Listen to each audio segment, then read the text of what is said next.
નમસ્કાર, નર્મદા સમાચારમાં આપનું હાર્દિક સ્વાગત છે। સૌપ્રથમ જોઈશું અત્યાર સુધીના મુખ્ય સમાચાર।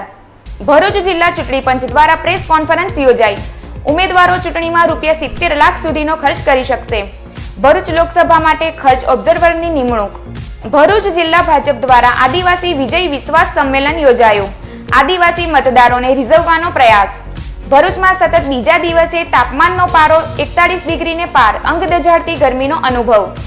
ભરૂચના પીરકાઠી વિસ્તારમાં પ્રાથમિક સુવિધાઓના અભાવને કારણે ચૂંટણીમાં પ્રચાર અર્થે આવતા નેતાઓના પ્રવેશ પર પ્રતિબંધ। સ્થાનિકોએ બેનર લગાવી વિરોધ પ્રદર્શિત કર્યો। લોકસભાની ચૂંટણીમાં કોંગ્રેસ અને ભારતીય ટ્રાઇબલ પાર્ટીના ગઠબંધનનું કોકડું ગૂંચવાતા ભરૂચ અને નર્મદા જિલ્લા પંચાયતમાં બંને પક્ષ વચ્ચેનું ગઠબંધન તૂટે એવી ચર્ચા। નર્મદા જિલ્લા પંચાયતની કારોબારી સમિતિના અધ્યક્ષે છોટુ વસાવાને પત્ર લખી ગઠબંધન તોડવા માંગ કરી। અંકલેશ્વરમાં ખેતી માટે ઉપયોગમાં લેવાતા રાસાયણિક ખાતરનો ઉદ્યોગોમાં પહોંચાડવાનું કૌભાંડ ઝડપાયું। પોલીસે વરુણ ઇન્ડસ્ટ્રીઝમાં દરોડા પાડી ખાતરનો મોટો જથ્થો જપ્ત કર્યો। 2 આરોપીની ધરપકડ। ભરૂચમાં લોકસભાની ચૂંટણીમાં સતત બીજા દિવસે પણ કોઈ ઉમેદવારી પત્ર ન ભરાયું, તો 2 દિવસમાં 39 ઉમેદવારી પત્રોનો ઉપાડ। ભરૂચ જિલ્લા ચૂંટણી પંચ દ્વારા પ્રેસ કોન્ફરન્સ યોજાઈ હતી, જેમાં લોકસભાની ચૂંટણી અંગે મહત્વની માહિતી આપવામાં આવી હતી। ભરૂચ જિલ્લા કલેક્ટર કચેરી ખાતે આજરોજ મહત્વની પ્રેસ કોન્ફરન્સ યોજાઈ હતી, જેમાં જિલ્લા ચૂંટણી અધિકારી અને કલેક્ટર રવિકુમાર અરોરા અને બેંગ્લોર જીએસટીના જોઈન્ટ કમિશનર પેરી વલ્લવ ટી તેમજ ચૂંટણી વિભાગના અધિકારીઓ ઉપસ્થિત રહ્યા હતા। ઉમેદવારી પત્રો ભરવાનો દોર ચાલી રહ્યો છે, ત્યારે ઉમેદવારોના ખર્ચ સહિતની વિગતો પર ચૂંટણી તંત્ર દ્વારા વિશેષ ધ્યાન આપવામાં આવી રહ્યું છે। ઉમેદવારો ચૂંટણીમાં ₹70 લાખ સુધીનો ખર્ચ કરી શકશે। ઉમેદવારોની ખર્ચ સંબંધિત વિગતો તથા 3 વખત તેઓના એકાઉન્ટની ચકાસણી કરવામાં આવશે। આ ઉપરાંત સ્ટેટિક સર્વેલન્સ ટીમ સહિતની એજન્સીઓ પણ રૂપિયાની હેરાફેરી પર નજર રાખશે। ભરૂચ લોકસભા માટે ખર્ચ ઓબ્ઝર્વર તરીકે બેંગ્લોર જીએસટીના જોઈન્ટ કમિશનર પેરી વલ્લવ ટીના નિમણૂક કરવામાં આવી છે, ત્યારે આ સંબંધિત ફરિયાદ તેઓને કરી શકાશે। Notification for the Gujarat parliamentary constituencies in the Gujarat has been issued yesterday, and nominations are now happening. And with respect to the expenditure limit, it is 70 lakh per candidate is the maximum limit for which he can incur. And as an expenditure observer, we are here to see the poll preparedness by the machinery, and the machinery is well geared to cover up all the expenditure related activities and all other activities. And we hope that the candidates will incur the expenditures and they will maintain their accounts in a proper and correct manner. And we are here to ensure the free and fair and transparent elections. आपके माध्यम से तमाम राजकीय दलों और उम्मीदवारों को ये सूचन किया जा रहा है कि इलेक्शन कमीशन ऑफ इंडिया के जो दिशा निर्देश हैं उनके पालन करके एक फ्री फेयर इलेक्शन में सभी की भागीदारी हम सुनिश्चित करें। प्रत्येक उम्मीदवार के लिए 70 लाख की जो खर्च की मर्यादा है, इसका कड़ाई से पालन करने के लिए हमारे 7 विधानसभा मत विस्तार में 21 फ्लाइंग स्क्वाड की team, 21 static surveillance team, 7 video surveillance team, video viewing team, 7 एक असिस्टेंट एक्सपेंडिचर ऑब्जर्वर हर विधानसभा मत विस्तार में उपस्थित हैं। ભરૂચ જિલ્લા ભાજપ દ્વારા લોકસભાની ચૂંટણીને અનુલક્ષીને આદિવાસી વિજય વિશ્વાસ સંમેલનનું આયોજન કરવામાં આવ્યું હતું। ભરૂચ ભાજપા દ્વારા લોકસભાની ચૂંટણીને ધ્યાનમાં રાખીને પૂરજોશમાં પ્રચાર કરવામાં આવી રહ્યો છે, ત્યારે આજ રોજ રાજપૂત છાત્રાલય ખાતે આદિવાસી વિજય વિશ્વાસ સંમેલન યોજાયું, જેમાં રાજ્યના સહકાર પ્રધાન ઈશ્વરસિંહ પટેલ, ભાજપના આગેવાન કુંવરજી હળપતિ, ભાજપના ઉમેદવાર મનસુખ વસાવા, ધારાસભ્યો દુષ્યંત પટેલ, અરુણસિંહ રણા, જિલ્લા ભાજપ પ્રમુખ યોગેશ પટેલ અને આગેવાનો તેમજ કાર્યકરો ઉપસ્થિત રહ્યા હતા। આ પ્રસંગે ભાજપના આગેવાનોએ ભારતીય ટ્રાઇબલ પાર્ટીના છોટુ વસાવા અને રાજ્યસભાના સાંસદ અહેમદ પટેલ પર આકરા પ્રહારો કર્યા હતા। હું જ મસીહા, હું જ આદિવાસી, 200/5, 200/44/5, 6 ની જે વાદો કરવા વાળા છે ને, એ વિધાનસભામાં મારી સાથે ધારાસભ્ય હતા। વિધાનસભાના એક પણ સત્રમાં એક પણ દિવસ મેં એ વસાવા સાહેબને ત્યાં જોયા નથી। તમે વિચાર કરો, વિધાનસભાનું ગ્રાઉન્ડ એટલે આદિવાસીઓ માટે રજૂઆત કરવાનું સૌથી બેસ્ટમાં બેસ્ટ જો કોઈ ગ્રાઉન્ડ હોય તો તે વિધાનસભાનું એ લોકમાન્ય આપણે મંદિર કહી શકાય ને, એમાંનું એક મંદિર। ભાઈ દુષ્યંતભાઈ પટેલ હાજર છે અહીંયા, એમને પૂછી જુઓ. એક પણ દિવસ નહીં ટેબલ ઉપર હાજરી પત્રક મૂકેલું હોય અને એ હાજરી પત્રક ઉપર સહી કરીને નીકળી આવનારા આદિવાસીઓને બનાવનારા નેતાઓ આવા તમને ભરમાવા માટે આવશે ભાઈ. એનાથી ભરમાવાની જરૂર. કોંગ્રેસે વર્ષોથી દેશ આઝાદ થયા પછી ઇતિહાસ જોજો તમે,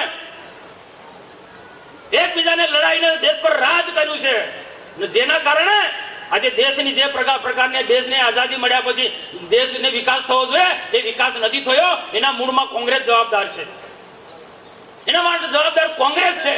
એ મારા મિત્રોએ કીધું જે પ્રકારે શિક્ષણમાં ધ્યાન આપવું જોઈએ એ નથી અપાયું છે તે સમયે. નરેન્દ્રભાઈ મોદી મુખ્યમંત્રી હતા, શાળા પ્રવેશો, કન્યા કેળવણી મહોત્સવ, દીકરીઓ પણ ભણી કરીને શિક્ષિકા બને, નર્સ બને, ડોક્ટર બને. 3 દિવસ ગામડામાં રોકાયા છે, ડેડિયાપાડામાં 3 દિવસ મુખ્યમંત્રી નરેન્દ્રભાઈ રોકાયા છે. અને આજે મોટી મોટી વાતો કરે છે, બીટીપી વાળા હોય કે કોંગ્રેસ વાળા હોય કે બીજા આદિવાસી નેતાઓ જે ભાજપને ગાળો દે છે, એવા લોકોને મારે એમ કહેવાનું છે, મોદીભાઈ તો વાત કરી, આ ખોટા પ્રમાણપત્રો કોના સમયમાં આયા ને ખોટા પ્રમાણપત્રોના કારણે પૈસા આપીને જે લોકોએ ખોટા પ્રમાણ જે તે વખત લીધા અને નોકરીઓ કરે છે, એ પાપ કોણે કર્યું છે? કોંગ્રેસે. મારા માટે કોઈ જાતનો ભેદ હોતો નથી, પણ જેને બંધારણીય અધિકાર મળે છે એ બંધારણીય અધિકાર છીનવાતો હોય તો એ વખતે 1956 થી આ પ્રકારનું ચાલતો આવ્યું છે. ભરૂચના પીરકાઠી વિસ્તારમાં પ્રાથમિક સુવિધાઓના અભાવના કારણે ચૂંટણીમાં પ્રચાર અર્થે આવતા નેતાઓના પ્રવેશ પર પ્રતિબંધ ફરમાવી દેવામાં આવ્યો છે. સ્થાનિકોએ બેનર લગાવી જ્યાં સુધી રોડ નહીં બને ત્યાં સુધી પ્રચાર માટે આવવું નહીંના બેનર લગાવ્યા છે. લોકસભાની ચૂંટણી આવતા જ વિવિધ સમસ્યાઓનું નિરાકરણ ન થયું હોય એવા વિસ્તારમાં ચૂંટણી બહિષ્કારના બેનર લગાવવામાં આવે છે. ત્યારે ભરૂચના પીરાકાથી લાલવાડી વિસ્તારમાં રહીશોએ ચૂંટણીમાં પ્રચાર અર્થે આવતા નેતાઓના પ્રવેશ પર પ્રતિબંધ ફરમાવી દીધો છે. સ્થાનિકોએ આ વિસ્તારમાં બેનર લગાવ્યા છે અને અંદર લખ્યું છે કે જ્યાં સુધી આ વિસ્તારના રોડ નહીં બને ત્યાં સુધી કોઈ નેતાએ પ્રચાર અર્થે આવવું નહીં અને આવશે તો અપમાનને પાત્ર થશે. આ વિસ્તારમાં વર્ષોથી બિસ્માર માર્ગ અને ખુલ્લી ગટરની સમસ્યા છે, જેનું નિરાકરણ ન આવતા સ્થાનિકોએ વિરોધ નોંધાવ્યો છે અને માર્ગના સમારકામની માંગ કરી છે. બહારના મહેમાનો અમારા ત્યાં આવે છે તો આવું કહે છે કે આ તમે કેવા ગોજા એરિયામાં રહો છો, કેમ કે આ એરિયો એટલું ગંદુ છે કે આખા ભરૂચ જિલ્લામાં આના જેવું ગોજું એરિયો કોઈ નહીં હશે. તમે એક વખત અંકલેશ્વર નગરપાલિકામાં જઈ આવો, અંકલેશ્વર ભરૂચ કરતાં લાખ ગણું ચોખ્ખું છે. એટલું ચોખ્ખું છે કે ભરૂચની અંદર તમે શેરપુરા ચાલ્યા જાઓ, ચાવત ચાલ્યા જાઓ, એ ગામડા એટલા ચોખ્ખા છે, ભરૂચ કરતાં સારા ચોખ્ખા છે. એમાં ભરૂચ એક નંબરનું ગોજું શહેર છે, કેમ કે આખા ઇન્ડિયાની અંદર એના જેવો ગોજો શહેર મેં મારી લાઈફમાં જોયું નથી. કેમ કે હું વર્લ્ડ ટૂર કરીને આવેલો છું, એમાં મેં બધા કરતાં વધારે ખરાબમાં ખરાબ એરિયો જે જોયું હોય એ ભરૂચ જોયું છે. આજે તમે જો ભરૂચની કોઈ બી ન્યૂઝ ચેનલમાં ઉઠાવીને જોઈ લેજો, ભરૂચ ખાતે ટોટલ ગંદકીના જ રિપોર્ટ મળશે, કોઈ સારા રિપોર્ટ મળવાના નથી. અહીંનો રહેવાસી, અહીંનો અમારી ગોડાઉન છે અને આ વિસ્તારમાં અમારી ગોડાઉન છે, એટલે અહીંયા આવીને આ પોઝિશન એવું છે કે આ વિસ્તારના માણસો જે એ છે એ કશું કામ કરી શકતા નથી. એટલે અમે વારંવાર એમને રજૂઆત કરીએ તો બી કોઈ જાણતું નથી. એટલે અમને આ વિનંતી છે કે આવા ટાઈમ પર અમે પછી બહિષ્કાર કરીએ, એમાં કોઈ નવાઈની વાત નથી. અહીંયા જે ગંદકી કાયમી ધોરણે અને દર વખતે કાયમી ધોરણે અમે આપને એપ્લિકેશનો આપી, બધી કોઈ અર્થ નથી સરતો. અમે ઓફિસરને બોલાવવા માંગીએ છીએ પણ એક દિવસ પણ એ લોકો આવવા માંગતા નથી. અને એટલી ગંદકી થાય છે અહીંયા, ગમે તેવું મરેલું કાચું રાંધેલું અનાજ અને બધું એવું ખોટું વસ્તુ ઊભી અહીંયા નાખવામાં આવે છે અને એનાથી રોગચાળો ફાટી નીકળે એવું પોઝિશન છે, પણ કોઈ સાંભળવા માંગતું નથી. અંકલેશ્વર જીઆઈડીસી પોલીસે વરુણ ઇન્ડસ્ટ્રીઝ કંપનીમાંથી ખેતીમાં ઉપયોગી રાસાયણિક ખાતરનો જથ્થો જપ્ત કરી કાયદેસરની કાર્યવાહી હાથ ધરી છે. અંકલેશ્વર જીઆઈડીસી પોલીસના સૂત્રો પાસેથી મળેલી બાતમીના આધારે તેઓએ જીઆઈડીસીમાં આવેલ વરુણ ઇન્ડસ્ટ્રીઝ કંપનીમાં દરોડા પાડ્યા હતા, જ્યાંથી પોલીસને ખેતીમાં ઉપયોગમાં લેવાતા ખાતરના જથ્થાની 160 નંગ બેગ મળી આવી હતી. તો સાથે જ પોલીસે ખાતરની 260 નંગ ખાલી બેગ પણ કબજે કરી હતી. પોલીસે સ્થળ પરથી ખાતર અને એક ટેમ્પો મળી કુલ રૂપિયા 3.42 લાખનો મુદ્દામાલ કબજે કર્યો છે. કંપનીના માલિક પ્રવીણ પટેલે એજન્ટ ધવલ પટેલ પાસેથી આ ખાતરનો જથ્થો મંગાવ્યો હોવાનું બહાર આવ્યું છે. તો ખેતી માટેનું ખાતર કંપનીમાં માંડવા સહકારી મંડળીના સંચાલક જયેશ મોદી પાસે લાવ્યા હોવાનો ખુલાસો થયો છે. પોલીસે કંપની સંચાલક પ્રવીણ પટેલ અને ટેમ્પા ચાલક કાંતિ પટેલની ધરપકડ કરી કાયદેસરની કાર્યવાહી હાથ ધરી છે. ખેતીવાડીમાં ઉપયોગમાં લેવાતું યુરિયા બહારથી સહકારી મંડળીમાંથી લાવી અને પોતે ઉપયોગ કરી રહ્યા છે તેવી માહિતી અત્રેના પોલીસ સ્ટેશને અમને મળતા પોલીસ સ્ટાફને ત્યાં રવાના કરેલો અને ત્યાં ફેક્ટરી વરુણ ઇન્ડસ્ટ્રીમાં તપાસ રેડ કરતા ત્યાં એક ટેમ્પો મળી આવેલો અને ટેમ્પામાં તેમજ ફેક્ટરીમાં અલગ અલગ જગ્યાએથી કુલ 260 યુરિયા ખેતી વપરાશમાં લેવાતું ઇફકો દ્વારા ઉત્પાદિત યુરિયાની બેગ ભરેલી બેગ મળી આવેલી, જે પોલીસે તપાસના કામે કબજે કરી છે. ભરૂચમાં સતત બીજા દિવસે તાપમાન 41 ડિગ્રીને પાર જતા અંગ દઝાડતી ગરમીનો અનુભવ થયો હતો. ભરૂચ શહેર અને જિલ્લામાં છેલ્લા 2 દિવસથી સૂર્યનારાયણ જાણે આકાશમાંથી અગન ગોળા વરસાવી રહ્યા છે. ત્યારે ગઈકાલની જેમ આજે પણ સૂર્યનારાયણનો પ્રકોપ યથાવત રહ્યો હતો અને સતત બીજા દિવસે પણ તાપમાનનો પારો 41 ડિગ્રી નોંધાયો હતો, જેના કારણે અંગ દઝાડતી ગરમીનો અનુભવ થયો હતો. સમગ્ર રાજ્યમાં હીટવેવ જોવા મળી રહી છે, જેમાંથી ભરૂચ જિલ્લો પણ બાકાત રહ્યો નથી. ત્યારે હજુ 2 દિવસ તાપમાન 40 ડિગ્રીની આસપાસ રહેશે એવી આગાહી હવામાન ખાતા દ્વારા કરવામાં આવી છે. ભરૂચમાં ઉમેદવારી પત્ર ભરવાના બીજા દિવસે ચૂંટણી શાખામાંથી 19 ફોર્મનો ઉપાડ થયો હતો, તો સતત બીજા દિવસે પણ કોઈ ઉમેદવારી પત્ર ભરાયું ન હતું. લોકસભાની ચૂંટણીમાં ઉમેદવારી પત્રો ભરવાની પ્રક્રિયા ચાલી રહી છે, ત્યારે આજે સતત બીજા દિવસે પણ કોઈ ઉમેદવારી પત્ર ભરાયું ન હતું, તો બીજા દિવસે ચૂંટણી શાખામાંથી 19 ઉમેદવારી પત્રોનો ઉપાડ થયો હતો. આમ 2 દિવસમાં 39 ઉમેદવારી પત્રોનો ઉપાડ થયો છે, જેની સામે એક પણ ઉમેદવારી પત્ર ભરાયું નથી. ઉમેદવારી પત્ર ભરવાની અંતિમ તારીખ 4 એપ્રિલ રાખવામાં આવી છે. લોકસભાની ચૂંટણીમાં કોંગ્રેસ અને ભારતીય ટ્રાઇબલ પાર્ટીના ગઠબંધનનું કોકડું ગૂંચવાતા ભરૂચ અને નર્મદા જિલ્લા પંચાયતમાં બંને પક્ષ વચ્ચેનું ગઠબંધન તૂટે એવી ચર્ચાએ જોર પકડ્યું છે. લોકસભાની ચૂંટણીમાં કોંગ્રેસ અને ભારતીય ટ્રાઇબલ પાર્ટીના ગઠબંધનનું કોકડું ગૂંચવાયું છે અને ભાજપનો ઉમેદવાર જાહેર થઈ ગયા બાદ પણ કોંગ્રેસ ઉમેદવાર જાહેર થઈ શક્યો નથી. ત્યારે ભરૂચ અને નર્મદા જિલ્લા પંચાયતમાં કોંગ્રેસ અને ભારતીય ટ્રાઇબલ પાર્ટીના શાસન પર લટકતી તલવાર જોવા મળી રહી છે. નર્મદા જિલ્લા પંચાયતના કારોબારી સમિતિના અધ્યક્ષ બહાદુરસિંહ વસાવાએ છોટુ વસાવાને પત્ર લખી નર્મદા જિલ્લા પંચાયતમાંથી ગઠબંધન તોડી નાખવાની માંગ કરવામાં આવી છે. ત્યારે ભરૂચ જિલ્લા પંચાયતમાં પણ બંને પાર્ટી વચ્ચે ગઠબંધન તૂટે એવી ચર્ચા ચાલી રહી છે. ભાજપે સમગ્ર પરિસ્થિતિ પર નજર બનાવી છે અને તકનો લાભ લેવાનું ચૂકશે નહીં એવી માહિતી મળી રહી છે. અંકલેશ્વર તાલુકાના નવા ધંતુરિયા ગામે ગુરુવારે સાંજે એક સાથે 5 મકાનો સહિત એક દુકાનમાં આગ લાગતા દોડધામ મચી જવા પામી હતી. ગુરુવારના રોજ સાંજના સમયે અંકલેશ્વર તાલુકાના નવા ધંતુરિયા ગામે એક મકાનમાં શોર્ટ સર્કિટ થવાને કારણે આગ ભભૂકી ઉઠી હતી. બાદ આગે વિકરાળ સ્વરૂપ ધારણ કરતા જોતામાં આસપાસના અન્ય 4 મકાનો તેમજ એક દુકાન આગની ચપેટમાં આવી ગયા હતા.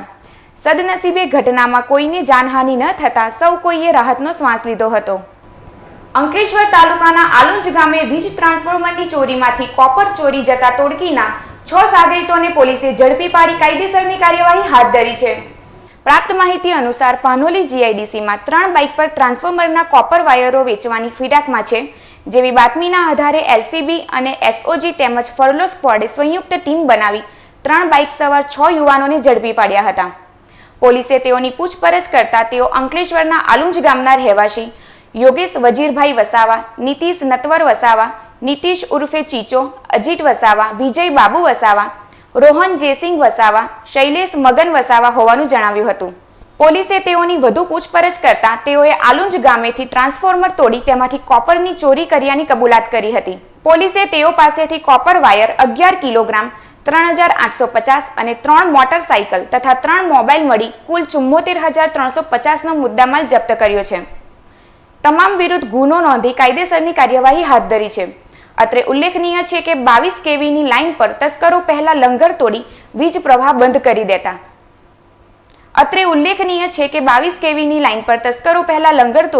વીજ પ્રવાહ બંધ કરી બાદમાં ટ્રાન્સફોર્મર નીચે પાડી તેમાંથી કોપરની ચોરી કરતા હોવાનું બહાર આવ્યું છે. અંકલેશ્વર શહેર પોલીસે અંડાળા ગામના લીમડી ફળિયામાંથી ગાંજાના જથ્થા સાથે એક ઈસમની ધરપકડ કરી કાયદેસરની કાર્યવાહી હાથ ધરી છે. પોલીસ સૂત્ર પાસેથી મળતી માહિતી અનુસાર અંકલેશ્વરના અંડાળા ગામમાં લીમડી ફળિયામાં રહેતો ઉપેન્દ્ર વસાવા ગાંજાનો વેપાર ચલાવે છે, જેવી બાતમીના આધારે ગતરોજ રાતે શહેર પોલીસે દરોડો પાડી તેના ઘરમાં સંતાડેલ 756 ગ્રામ જેટલા ગાંજાના જથ્થા સાથે ઉપેન્દ્ર વસાવાની ધરપકડ કરી હતી. 5000 થી વધુના મુદ્દામાલ જપ્ત કરી ઝડપાયેલ ઈસમ વિરુદ્ધ ગુનો નોંધી કાયદેસરની કાર્યવાહી હાથ ધરી છે. અંકલેશ્વર ઇન્ડસ્ટ્રીઝ એસોસિએશનના હોલ ખાતે ભારત ભાગ્ય વિધાતા નાટક રજૂ થયું હતું. અંકલેશ્વર ઇન્ડસ્ટ્રીઝ એસોસિએશન દ્વારા ભારત ભાગ્ય વિધાતા નાટક AIA ઓડિટોરિયમ GIDC અંકલેશ્વર ખાતે ગુરુવાર તારીખ 28મી માર્ચની રાતે રજૂ થયું હતું, જે દર્શકોએ મન ભરીને માણ્યું હતું. મહાત્મા ગાંધીની 150મી જન્મ જયંતિના ઉપક્રમે યુવા સાંસ્કૃતિક ગુજરાત સરકાર અને શ્રીમદ રાજચંદ્ર મિશન ધરમપુર દ્વારા આ નાટકનું નિર્માણ થયું છે, જે ભારતભરમાં વિવિધ સ્થળો પર વિનામૂલ્યે બતાવવામાં આવે છે. પ્રસ્તુત છે નાટકના અંશો.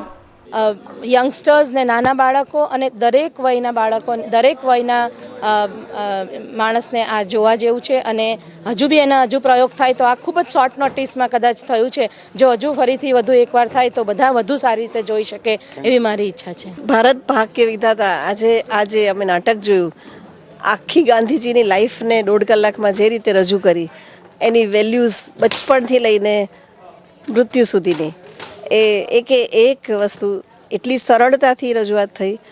અને જો દરેક લોકો, દેશના બધા લોકો જુએ તો બહુ જ સરળ રીતે હૃદયમાં ઉતરી જાય અને આ વેલ્યુ આપણને સાચી લાગે અને એમ થાય કે ના, ગાંધીજીના જીવનમાં જે ઘટનાઓ બની હતી ક્યાંક ને ક્યાંક આજે પણ એ પ્રસ્તુત છે. કોને આ નાટક જોવા લઈને આવી, આજુબાજુના બાળકોને પણ લઈને આવી. આ નાટક જોઈને એવું લાગ્યું કે જાણે સાક્ષાત ગાંધીજી જ અત્યારે ભારતમાં આવ્યા છે. અને આ બચ્ચાઓએ તો ક્યારેય સ્ટોરી સાંભળી છે, આજે તો એ લોકોને લાગ્યું હશે કે એકદમ લાઈવ ગાંધીજીનું જીવન એ લોકોએ જોયું. એટલે મને જેણે પણ ફોન કર્યો કે નાટક જોવા આવો, એમનું થેન્ક યુ. અને તમે લોકો આટલું સરસ કામ કરી રહ્યા છો અને નાટક આટલું સુંદર હતું. બધા જ કલાકારો એકદમ પ્રોફેશનલ હતા, ક્યાંય પણ એક પણ ત્રુટિ નથી દેખાઈ. ખૂબ જ સુંદર હતું. એની સાઉન્ડ સિસ્ટમથી શરૂ કરીને એક પણ વસ્તુ એવી નહોતી કે જે ગુજરાતી નાટકની અંદર આપણને એમાં સતી જોવા મળે. બહુ જ સારો પ્રયોગ છે. હું એવું ઈચ્છું છું કે ગુજરાતના અને ભારતના પ્રત્યેક ગામડામાં, પ્રત્યેક મોટા મહાનગરોમાં આ કૃતિ ભજવાય, જેથી કરીને નાના બાળકો, હવે પછી જે નવી યુવા પેઢી છે એ પાશ્ચાત્ય સંસ્કૃતિ તરફ ઢળતી જાય છે. એના બદલે મૂળ શું છે, આ દેશ કેવી રીતે આઝાદ થયો, નવી પેઢી, ચાલુ પેઢી આ બધું વિચારે અને એના બાળકોને આપે, કારણ કે જીવન જીવવાની સર્વશ્રેષ્ઠ કળા છે. રોટરી ક્લબ ઓફ ભરૂચ દ્વારા 254મી બુક લવર્સ મીટનું આયોજન કરાયું. ભરૂચ શહેરના સ્ટેશન રોડ ઉપર આવેલ રોટરી હોલ ખાતે રોટરી ક્લબ ઓફ ભરૂચ દ્વારા બુક લવર્સ મીટનું આયોજન કરવામાં આવ્યું હતું, જેમાં ડોક્ટર પારુલ દેસાઈએ લેખિકા વર્ષા અડાલજા લિખિત ક્રોસ રોડ પર વક્તવ્ય રજૂ કર્યું હતું. સદર બુક લવર્સ મીટમાં રોટરી ક્લબ ઓફ ભરૂચના સભ્યો અને પુસ્તક પ્રેમીઓ ઉપસ્થિત રહ્યા હતા. રણછોડની ક્રૂરતા સામે વાસંતીની દ્રઢતા દર્શાવતા આ પ્રસંગના કેટલાક અંશો જોઈએ. ધડાકા સાથે રણછોડનો મિજાજ ફાટ્યો. ઉપર ધસી જઈને વાસંતીને બાવડેથી ઝાલી જોરથી ખેંચી. પુરુષ કેટલો ક્રૂર થઈ શકે? બાળકો અને પત્ની અને એનો વાસંતીનો પતિ ગણેશ, જે નપુંસક છે, એ પણ ઉપર રૂમમાં છે. આ બધાની હાજરીમાં રણછોડ વાસંતી સાથે આ પ્રકારે વર્તન કરે છે. સુરત ખાતે રો પાવર લિફ્ટિંગ એસોસિએશન દ્વારા યોજાયેલ બોડી બિલ્ડિંગ સ્પર્ધામાં ભરૂચના જીમ સંચાલકે ઉત્કૃષ્ટ દેખાવ કર્યો હતો. તાજેતરમાં સુરત શહેરના VIP રોડ સ્થિત એક ફિટનેસ ક્લબ ખાતે રો પાવર લિફ્ટિંગ એસોસિએશન દ્વારા બેન્ચ પ્રેસ અને ડેડ લિફ્ટ સ્પર્ધાનું આયોજન કરવામાં આવ્યું હતું, જેમાં વિવિધ કેટેગરીમાં સ્પર્ધકોએ ભાગ લીધો હતો. આ સ્પર્ધામાં ભરૂચ શહેરના શક્તિનાથ વિસ્તારમાં આવેલ ફિટનેસ ફર્સ્ટ જીમના સંચાલક જિગ્નેશ રાજપૂતે 67.5 થી 82.5 કિલોગ્રામમાં ભાગ લીધો હતો, જેઓએ પોતાના ગ્રુપમાં 3જો ક્રમ હાંસલ કરી ભરૂચ શહેર અને જિલ્લાનું નામ રોશન કરતા મિત્રોએ તેઓને શુભકામના પાઠવી છે. ભરૂચ શહેરની નારાયણ વિદ્યાલય શાળા ખાતે મતદાન જાગૃતિ અભિયાન અંતર્ગત મહારંગોળીનું આયોજન કરવામાં આવ્યું હતું. શુક્રવારના રોજ ભરૂચ શહેરની નારાયણ વિદ્યાલય શાળાના પટાંગણ ખાતે મતદાન જાગૃતિ અભિયાન અંતર્ગત મહારંગોળીનું આયોજન કરાયું, જેમાં શાળાના ધોરણ 9-11ના વિદ્યાર્થીઓ અને ચિત્રના શિક્ષક અરવિંદભાઈ પરમારે મહારંગોળી તૈયાર કરી હતી. આ રંગોળીને જિલ્લા શિક્ષણ અધિકારી NM મહેતા અને દિવ્યેશભાઈ તેમજ અધિકારીઓ અને શાળા પરિવાર ઉપસ્થિત રહ્યો હતો. ભરૂચ LCB પોલીસે ઘરફોડ ચોરીના ગુનામાં નાસ્તા ફરતા આરોપીને ઝડપી પાડી કાયદેસરની કાર્યવાહી હાથ ધરી છે. પ્રાપ્ત માહિતી અનુસાર અંકલેશ્વર શહેર પોલીસ મથકની હદમાં ઘરફોડની ચોરીનો આરોપી ભરૂચ શહેરના મિલનનગરમાં રહે છે, જેવી બાતમીના આધારે એલસીબી પોલીસે દરોડો પાડી લાલસિંહ ઠાકુરસિંહ બવરીને ઝડપી પાડી તેની પૂછપરછ કરતા તે ચીખલીગર ગેંગનો સાગરીત અને અંકલેશ્વર શહેરમાં ઘરફોડ ચોરીના ગુનાને અંજામ આપ્યો હોવાનું કબૂલાત કરતા પોલીસે તેની અટકાયત કરી ભરૂચ એ ડિવિઝન પોલીસને હવાલે કર્યો હતો.